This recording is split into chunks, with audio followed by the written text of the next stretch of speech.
The Inferiority Gap by Max Jancar. This article is based on one of the key lessons in my Radical Reattraction course. If you like it, consider purchasing the course. If you think about conventional get your ex back advice and how it expects you to interact with your ex, you repeatedly see the same types of behaviors being encouraged. Impress them, tell funny stories, make them jealous, never text twice, never text or call first, use this pre-prepared text or call script, handwrite them a letter, only talk about light-hearted topics, always act indifferent or mysterious, always end the conversation first, always approach them at an angle, play hard to get, make it seem you're living your best life, use reverse psychology, and more. These are what I call performance behaviors, and they all follow the same formula. Do behavior X and you'll become attractive, and your ex will like you again. Funnily enough, you can get your ex through performance behaviors. You can learn all the right lines, you can master attractive body language, you can develop an unerring sense of when to pull back and when to push forward. You can learn all of this like you would learn how to cook, read, or code. Performance at its core is a skill. That said, there is a dark underbelly to performance: the creation of an inferiority gap. For starters, performance is not authentic to who you are, and it implies that you're not good enough for your ex as you are. If you feel like you need a funny line, a certain job, or a specific amount of personal growth to get your ex back, what you're implying to yourself is, I'm not good enough for them. I need me plus X to get them to like or love me. What you're essentially doing here is putting your ex on a pedestal. You care more about what they think, feel, and how they perceive you than what you think, feel, and how you perceive yourself. Wordiness-wise, your perception is, my ex is above me, I'm below them. And so there is a gap between your perceived worth and their perceived worth. And I call this the inferiority gap. Now there are two ways people respond to this gap. Either they try to control, compensate, obsess, or prove that they are worthy of it, or they try to avoid it and pretend like it's not there. According to attachment theory, these two reactions are coined anxious and avoidant attachment. The anxiously attached, a.k.a. codependents, continually sacrifice their needs for their ex and base their entire happiness around them, whereas the avoidants continually objectify their ex and pretend and lie that they don't love them. The aftermath of an inferiority gap.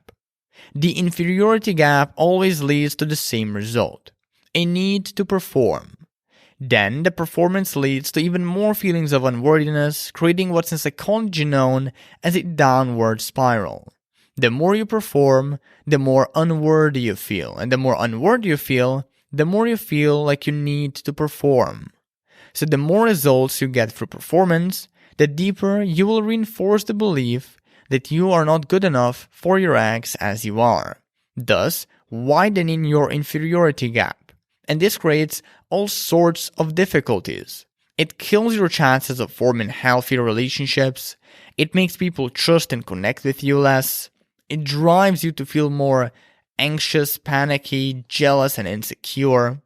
It undermines your self-esteem, it subcommunicates you have low social value, and it's just exhausting to keep up. You're always worried whether your performance was good enough.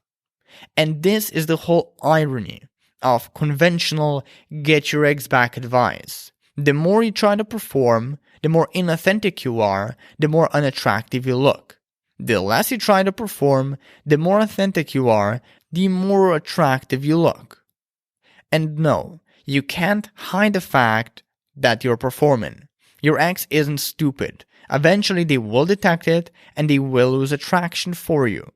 So now the question is, How does one close their inferiority gap and stop performing all the damn time? How to close your inferiority gap. For one, there's a sense of firm core values and personal boundaries that you need to develop. Then there's becoming proficient in asserting those values and boundaries. Then there is changing limiting beliefs about your inferiority, shifting your attachment style, not displaying needy behavior, developing character, and taking care of your life.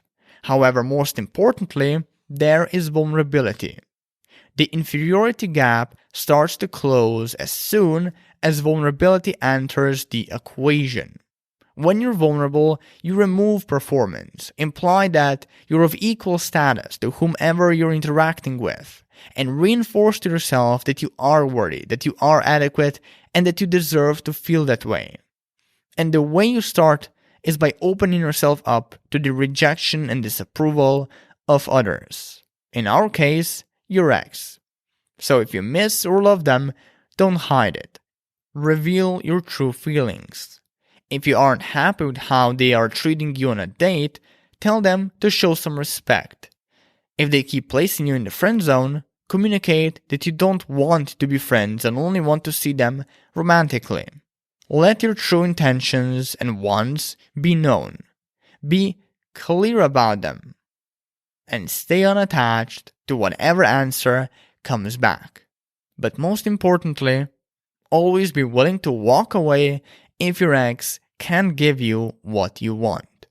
Paradoxically, it's this boldness that causes you to build self-esteem, become more confident and attractive, and bestows you with the best chance of forming a healthy and lasting relationship with someone, with anyone.